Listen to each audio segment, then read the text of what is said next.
মুহূর্তে একটি সমুদ্র সৈকতে ঘুরতেছি এবং এখান থেকে আমরা একটা শিক্ষা পাই, যেটা আমি আপনাদের সাথে শেয়ার করতে চাই।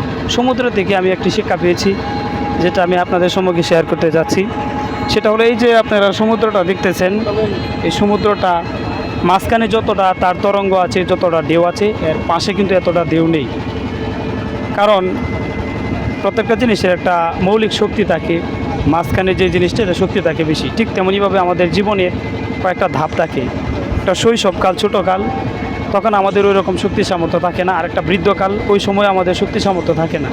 যেরকম সমুদ্রের এপার ওপারে তেমন একটা শক্তি সামর্থ্য থাকে না, কিন্তু মাঝখানে তার অনেক তরঙ্গ, অনেক ঢেউ থাকে। আমাদের জীবনেরও এমন একটা সময় আসে, যেটাকে আমরা যৌবনকাল বলি। ওই সময় আমাদের অনেক শক্তি সামর্থ্য, অনেক তাকত থাকে। এখান থেকে আমাদের একটা শিক্ষা হলো যে যৌবনে পদার্পণ হওয়ার পরে আমাদের এমন কিছু করা উচিত নয়। কারণ সমুদ্রের